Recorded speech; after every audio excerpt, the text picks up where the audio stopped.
Dr. Sarah Chen stood before the holographic display, her eyes reflecting the ghostly blue schematics of what had once been the pride of the Arxian fleet. The abandoned research station had been a goldmine of technological data, but what they'd found inside was beyond anything humanity had dared to hope for. A complete database of Arxian shipbuilding techniques, left behind in their hurry to evacuate during the Cascade Storm 30 years ago. Dr. Chen. Her assistant's voice pulled her from her thoughts. The quantum processors finished their analysis of the propulsion systems. You're going to want to see this. Sarah pushed her silver-streaked hair back from her face and gestured for the data to be transferred to her display. The numbers didn't make sense at first. They couldn't make sense. The Arxians' much-vaunted faster-than-light drives were operating at barely 60% efficiency. "Run it again," she ordered, but she already knew the results would be the same. The Arxian designs were fundamentally sound, even brilliant, but they were hamstrung by tradition and ceremonial requirements that had been coded into their engineering practices for millennia. Ma'am, her assistant, Dr. Tom Richards, cleared his throat. "If we remove these resonance chambers here and here," he highlighted several structures in the hologram, "and replaced them with our own quantum stabilizers, we could nearly double the efficiency," Sarah finished. "But those chambers are part of their religious practices. Every Arxian ship has them." "They did abandon this station," Tom pointed out. "And technically, the salvage laws." Sarah ran her fingers through the hologram, watching it ripple. Humanity needed every advantage it could get. The galaxy was vast and mostly peaceful, but mostly wasn't good enough when you were trying to protect Earth and its colonies. "Start the simulations," she decided. "But keep it quiet. The diplomatic corps doesn't need to know about this yet." 6 months later, the first modified ship rose from the lunar shipyards. They'd named it Phoenix, appropriate for a vessel born from abandoned alien technology. Its sleek hull bore little resemblance to traditional Arxian designs, but its heart was unmistakably derived from their work. Sarah watched from the observation deck as Phoenix performed its first FTL jump. The ship didn't just meet their projected specifications, it exceeded them. Where Arxian ships needed elaborate warm-up procedures and precise alignments, Phoenix slipped into hyperspace with barely a ripple in spacetime. "Magnificent, isn't it?" The voice behind her made Sarah freeze. She turned to find Ambassador Krulax, the newly appointed Arxian diplomatic representative to Earth, standing in the doorway. His crystalline eyes were fixed on Phoenix as it reappeared from its test jump. "Ambassador," Sarah managed, trying to keep her voice steady, "we weren't expecting you until next week." "Clearly," Krulax said. His voice was perfectly neutral, but the slight vibration of his sensory frills betrayed his agitation. "I must admit, when my government received energy readings matching our classified drive signatures from this sector, we assumed our sensors were malfunctioning. Now I see they were quite accurate." Sarah's mind raced. This was exactly the scenario they'd hoped to avoid, at least until they had a proper diplomatic strategy in place. "Ambassador, I can explain." "Can you?" Krulax's outer eyelids flickered. "Can you explain why humans are operating a vessel that appears to use our most closely guarded technological secrets? Secrets that, I must point out, were never shared with your species." "The station was abandoned," Sarah said, falling back on the argument they'd prepared, "under Galactic salvage laws." "Salvage laws apply to physical artifacts, Dr. Chen, not to proprietary technological information. Information that forms the basis of not just our economy, but our cultural identity." Krulax turned to face her fully. "Do you understand what you've done? Those resonance chambers you so casually discarded are sacred to us. Their harmonics are meant to honor the first songs of creation."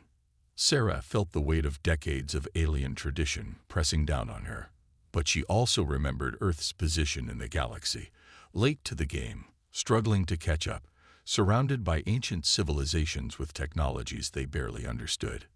"With respect, Ambassador," she said carefully, "we didn't discard your traditions. We built on them, Phoenix isn't just an Arxian ship stripped of its culture. It's something new. A fusion of your knowledge and our innovation. An interesting perspective, Krulak said. I wonder if the Galactic Patent Office will share it. He turned to leave, then paused. For what it's worth, Dr. Chen, it is impressive work.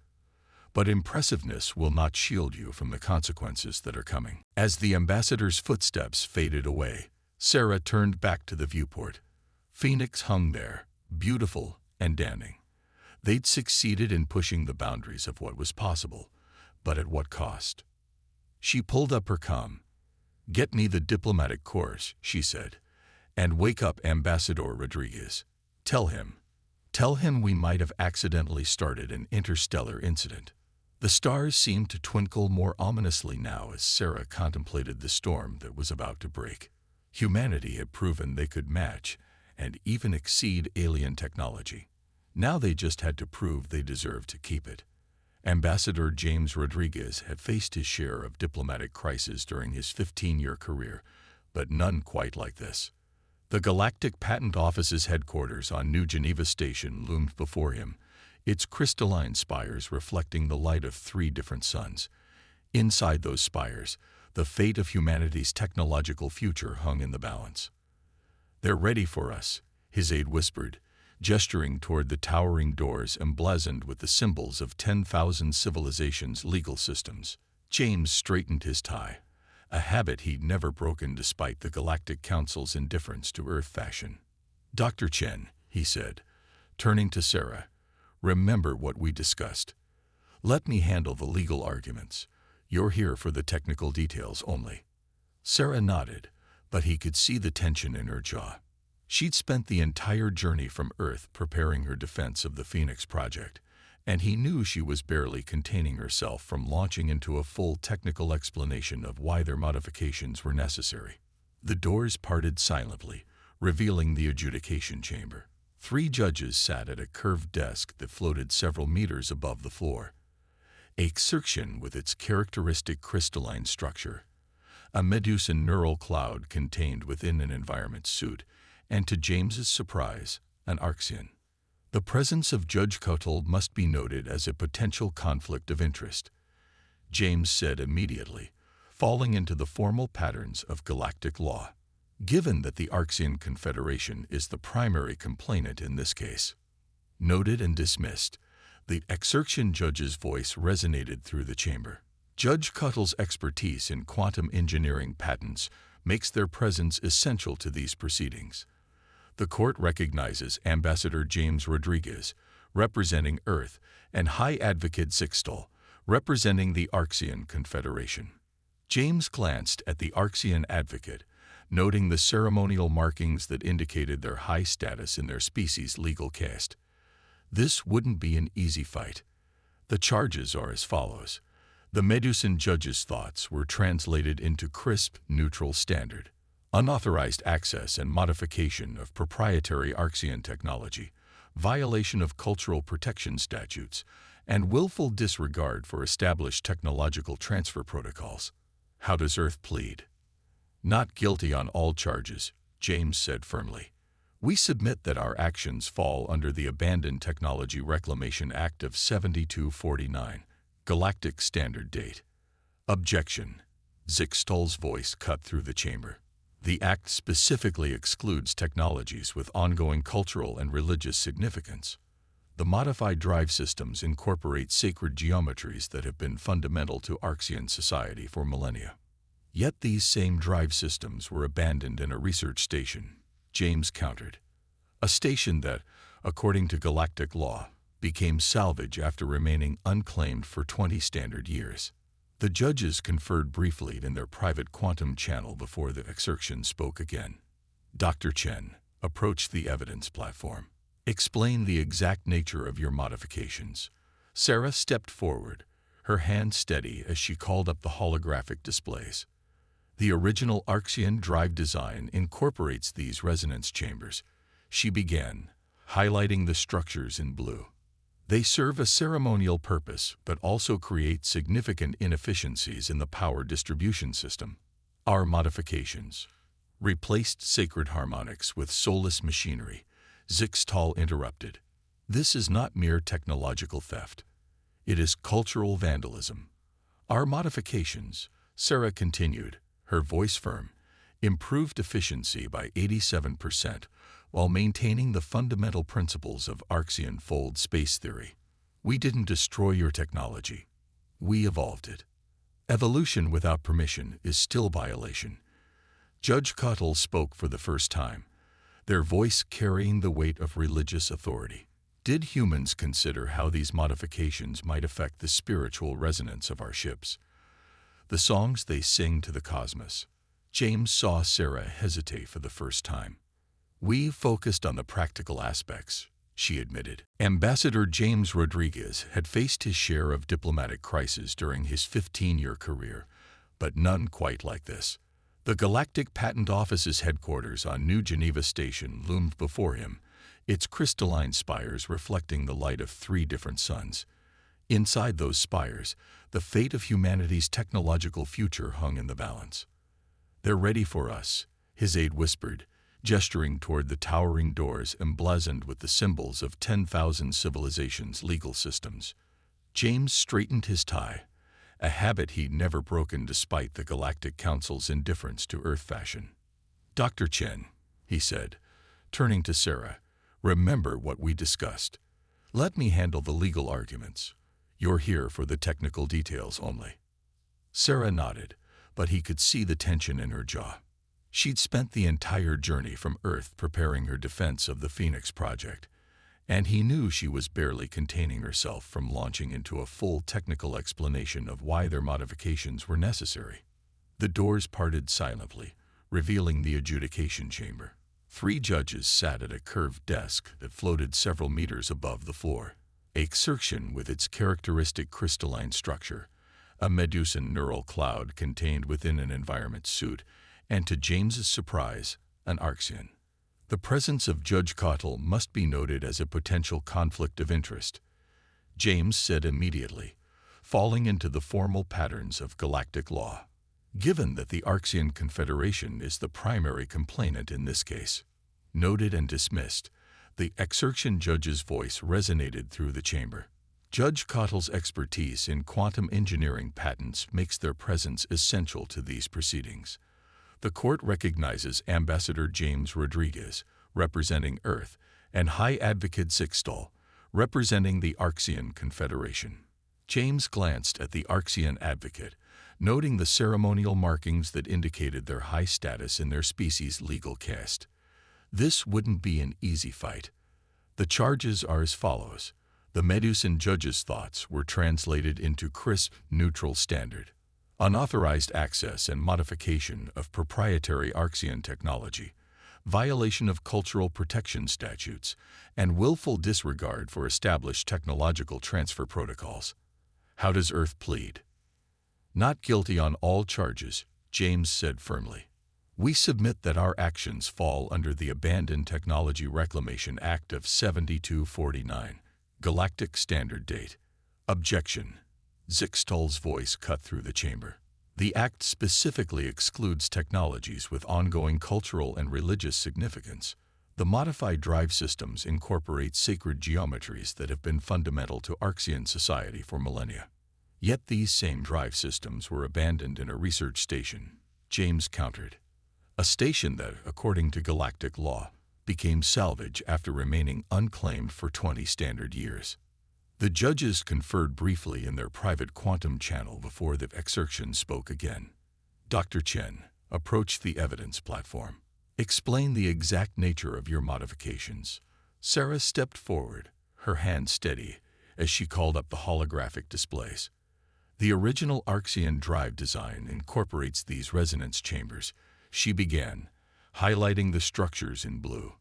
They serve a ceremonial purpose but also create significant inefficiencies in the power distribution system. Our modifications replaced sacred harmonics with soulless machinery, Zixtal interrupted. This is not mere technological theft, it is cultural vandalism.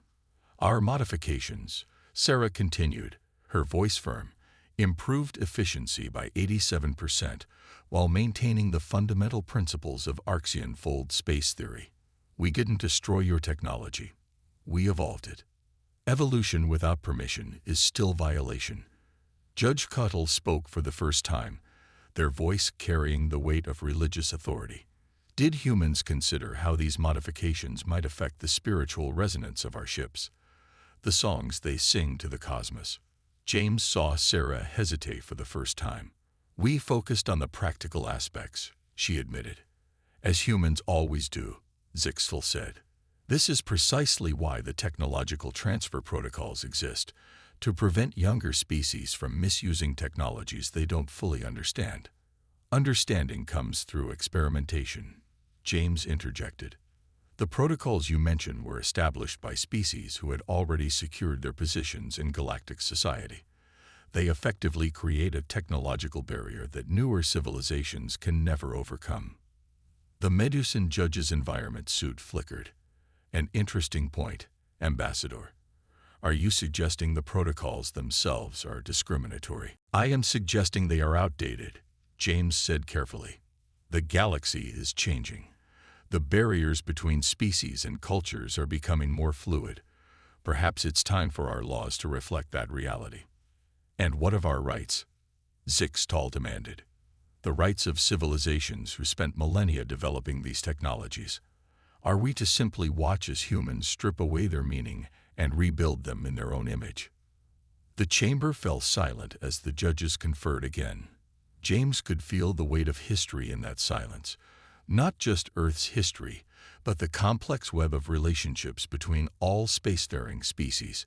Whatever the court decided here would set a precedent for centuries to come. Finally, the Xerxian judge spoke.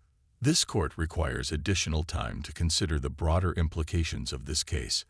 However, until a final ruling is made, Earth is ordered to cease all production and operation of modified Archean technology.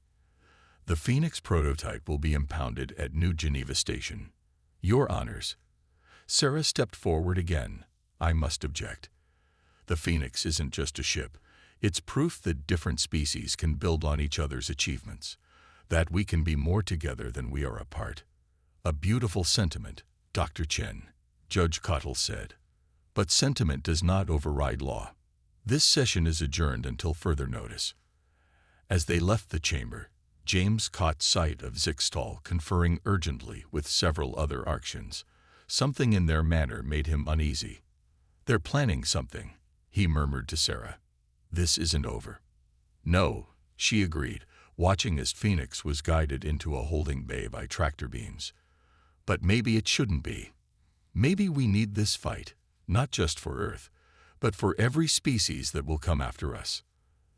The stars of New Geneva's system cast long shadows through the station's transparent walls, and somewhere in those shadows, James knew, the next phase of this conflict was already taking shape.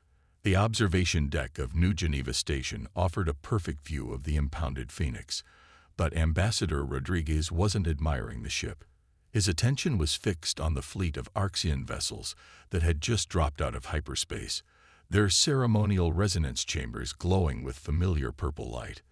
That's the third battle group this week, Sarah Chen said, joining him at the window. They're not even trying to be subtle anymore. The Archeans don't do subtle, James replied. Every ship movement is a statement. Every fleet deployment a message written in capital letters across the stars. And what's this message saying? That we're one wrong move away from a diplomatic crisis becoming something much worse. Their conversation was interrupted by the station's emergency alert system. Red warning lights pulsed through the corridors as an automated voice echoed. Attention all personnel. Class 7 spatial anomaly detected in Sector 47. All civilian vessels are ordered to maintain their current positions. James and Sarah exchanged glances. Sector 47 was home to one of humanity's largest colony worlds. The observation deck's holoscreen activated automatically, showing a massive tear in spacetime growing near New Eden colony. The physics were unmistakable. Someone had tried to open a hyperspace portal using outdated calculations, and it had gone catastrophically wrong. That's an Arxian civilian transport, Sarah said, pointing to a ship tumbling near the anomaly's edge. They're traditional drive systems. They must have hit a quantum resonance cascade. Before James could respond, his comm unit chimed with an urgent message from the Galactic Patent Office judges. Ambassador, Dr. Chen, your presence is required immediately.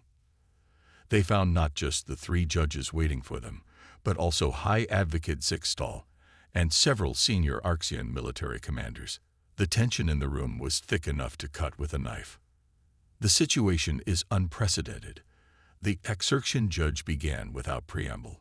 The anomaly is growing at an exponential rate. Traditional Arxian drive systems are proving insufficient for a rescue operation. Their resonance chambers can't handle the quantum interference, Sarah said, studying the data scrolling across her pad. The ceremonial harmonics are actually making the situation worse. Which is why, Judge Cottle said, their voice heavy with what sounded suspiciously like embarrassment, we find ourselves in need of your modifications. James carefully kept his expression neutral. The Phoenix is the only ship within range capable of safely approaching the anomaly. You're asking us to violate your own injunction, Sarah pointed out. We are asking, Zixtal said through gritted teeth, for your assistance in saving 300 Arxian civilians. Unless you would prefer to make a point about legal technicalities while my people die. Sarah was already moving toward the door. I'll need a full engineering crew and access to Phoenix's systems. And I want it on record that any use of our modified technology during this crisis does not constitute a waiver of Earth's rights in the ongoing legal dispute. Noted, the Medusan judge's translator crackled. Time is critical. You have operational authority for the duration of this emergency. What followed was a masterclass in human crisis response. Under Sarah's direction, Phoenix came alive, its hybrid systems purring with an efficiency that made the watching Arxian engineers twitch with a mixture of discomfort and poorly hidden admiration. The anomaly's gravitational effects should have torn apart any ship using standard Arxian drive configurations, Sarah explained as they approached the tear in space. But our quantum stabilizers don't rely on fixed harmonic patterns. They adapt, just like humanity has always adapted. Through Phoenix's viewports, they could see the Arxian transport listing dangerously close to the anomaly's event horizon. Its ceremonial resonance chambers were dark, their sacred geometries useless against the chaotic quantum forces buffeting the ship. Initiating rescue sequence, Sarah announced. Ambassador, I suggest you handle the communication with the Arxian vessel. They might be more comfortable hearing a diplomatic voice right now. James opened a channel to the stricken ship. Arxian vessel, this is Ambassador Rodriguez on the Phoenix. We're here to help. Please prepare for emergency temporal lock and tractor beam engagement. The response came back in shaky but clear Arxian. Phoenix, we recognize your ship design. It's one of the modified vessels we were warned about. That's correct, James said carefully. We've adapted Arxian technology to handle exactly this type of situation. Will you trust us? There was a long pause before the Arxian captain responded. We have little choice, Ambassador. But thank you for coming. The rescue itself was a testament to human engineering. Phoenix's modified systems cut through the quantum interference like a knife through butter, establishing a stable field that allowed them to lock onto the Arxian vessel and pull it to safety. As they towed the damaged ship back to New Geneva Station, Sarah noticed several Arxian engineers huddled around Phoenix's engineering displays, their professional curiosity apparently overriding their cultural objections. Perhaps, one of them said quietly to Sarah, there is something to be said for evolution after all. The return to New Geneva Station felt like a victory parade, though no one was crass enough to call it that. The rescued Arxians were quietly grateful, their cultural pride warring visibly with their relief at being alive. But it was the conversation that James overheard between 2 Arxian commanders that gave him hope. The psalms our ships sing to the cosmos are beautiful, one said to the other, but perhaps it is time to consider that new verses can be added to ancient hymns. The other commander's sensory frills rippled in what might have been agreement. The humans have shown us something today, not just about technology, but about the courage to change. As James relayed this conversation to Sarah in the privacy of Phoenix's Bridge, she smiled for the first time in days.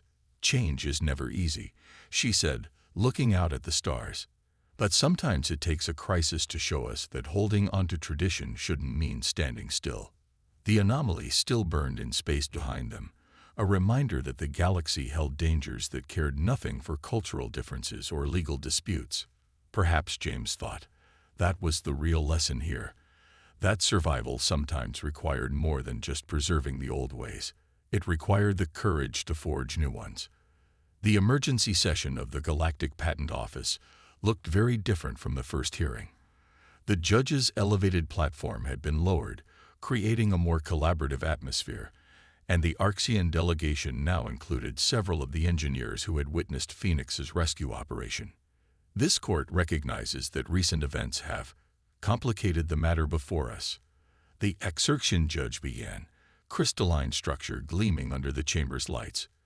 The successful rescue operation using modified Arxian technology cannot be ignored in our deliberations. High Advocate Zixtol rose, their posture less rigid than before. The Arxian Confederation wishes to amend its complaint.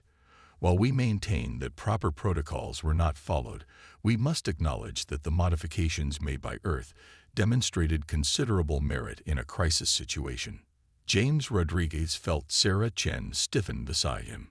This was not the hostile prosecution they'd prepared for. However, Zixtol continued, this does not resolve the fundamental issue of cultural preservation. Our technological heritage is intrinsically linked to our spiritual practices. If I may, Sarah stepped forward, her voice steady. I've been studying the original designs more carefully since the rescue operation. The resonance chambers we modified. They're not just ceremonial, are they? They were your ancestors' attempt to harmonize with the quantum fabric of space itself. Judge Cottle's sensory frills rippled with interest. Explain. Sarah activated a holographic display. The sacred geometries, the harmonics, they were incredibly advanced quantum engineering for their time. Your ancestors understood something fundamental about the universe and encoded it in religious practice to preserve it. We didn't see it at first because we were looking at it through the lens of pure engineering. And now, the Medusan judge's translator hummed. Now I believe we can preserve the essence of those insights while advancing the technology, not by discarding your traditions, but by understanding them more deeply. Sarah manipulated the display, showing a new design. This is a proposed modification that incorporates both approaches. The quantum stabilizers work in concert with revised resonance chambers, creating what you might call a new harmony.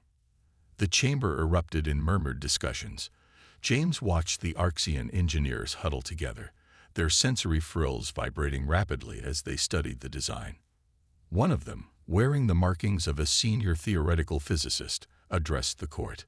The human scientist speaks truth. Our ancestors were not just priests. They were quantum physicists who understood that the universe itself sings. Perhaps it is time for a new verse in that song. A compromise, then. The Exercian judge's voice carried a note of hope. More than a compromise, James stepped forward. An opportunity. Humanity admits we were too hasty, too focused on pure efficiency. But the Arxians must acknowledge that tradition without growth becomes stagnation. We propose a joint development initiative. Human innovation working in partnership with Arxian wisdom. Judge Cuttle's outer eyelids flickered rapidly, a sign of deep thought in their species. The religious castes will need to be consulted. This is unprecedented. Everything about first contact is unprecedented, Sarah said quietly. Every meeting between species is a chance to learn, to grow, to become more than we were. Isn't that worth the discomfort of change?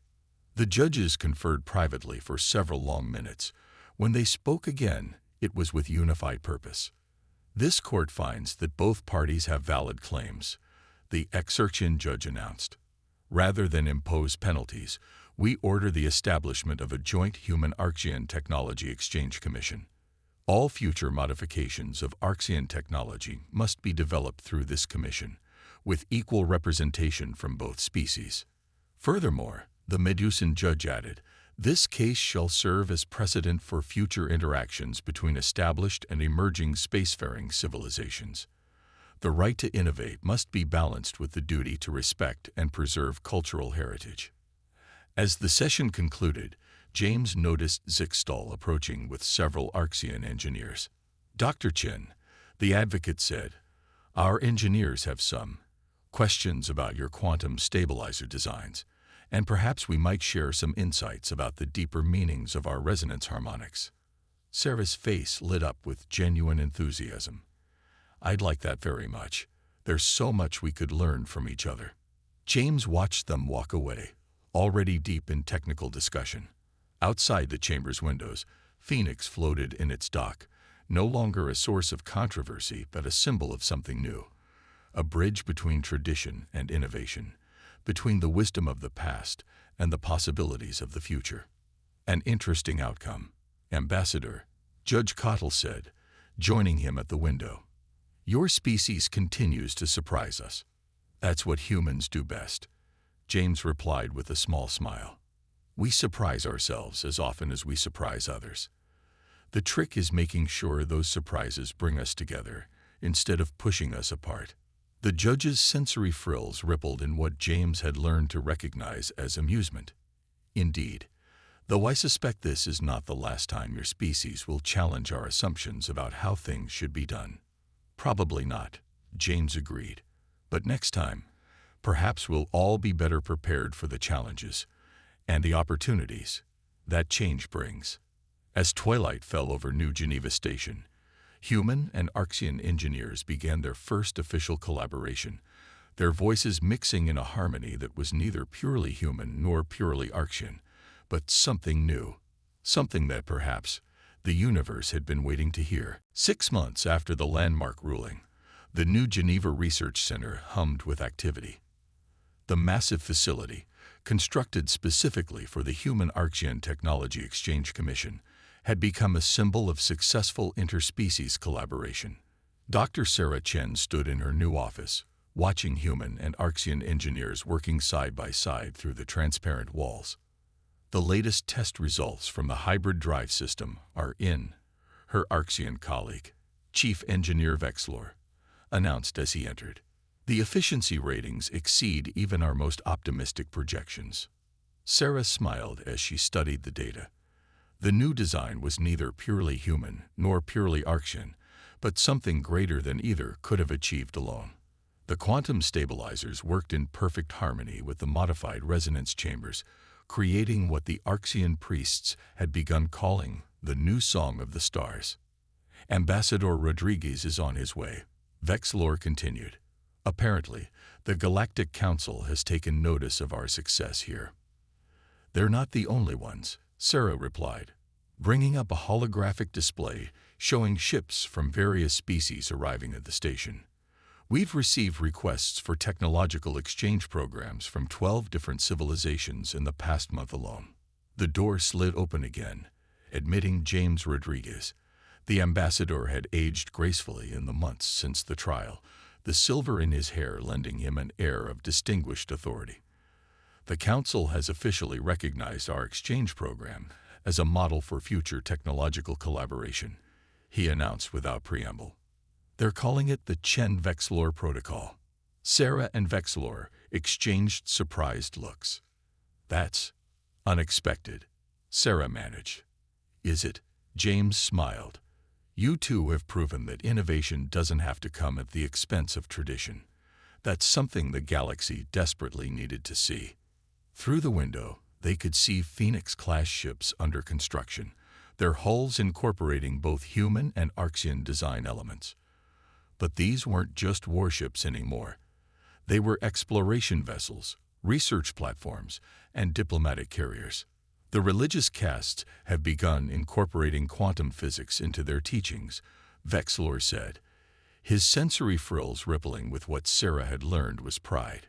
They say that understanding the science behind our traditions has deepened their spiritual connection to the universe. And our engineers have learned to look beyond pure efficiency, Sarah added. Sometimes the old ways persist for good reasons. We just need to understand them better. Their conversation was interrupted by an urgent alert. A holographic display showed a massive spatial anomaly forming near the Carina Nebula, larger than anything they'd encountered before. Multiple civilizations have colonies in that sector, James said grimly. This could be catastrophic. Or it could be an opportunity, Sarah replied, already pulling up ship deployment data. We have 6 hybrid vessels within range, crewed by both humans and Arctians. Plus, I've been working on something new. She brought up the schematics for her latest project. Vexilor's outer eyelids flickered rapidly as he studied the design. You've incorporated principles from 3 different species' drive systems, he said, amazement clear in his voice. The quantum harmonics are beautiful. That's what happens when we stop seeing technology as property and start seeing it as a universal language, Sarah said. Each species brings its own insights, its own verse to the cosmic song. Poetic, James observed with a smile. The Arctians are rubbing off on you, Sarah. Perhaps we're all rubbing off on each other, she replied. And maybe that's exactly what we needed. As they mobilized their response to the new crisis, Sarah couldn't help but reflect on how far they'd come. The impounded phoenix that had sparked so much controversy now had pride of place in the station's museum, a reminder of both the friction and the potential that came with first contact. The hybrid fleet jumped to hyperspace, their modified resonance chambers humming in perfect harmony with their quantum stabilizers.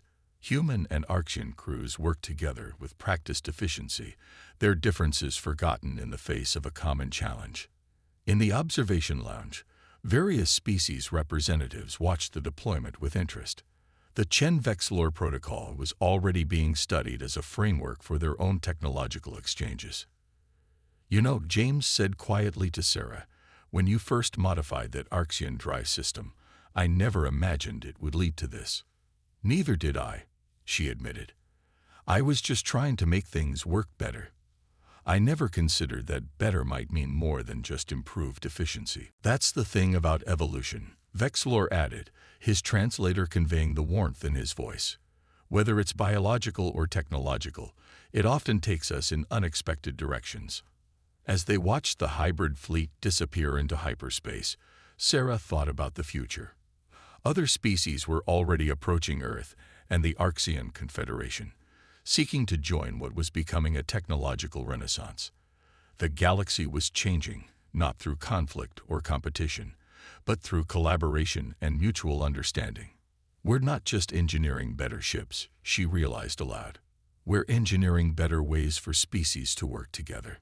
The stars seemed brighter somehow, as if reflecting the promise of this new era.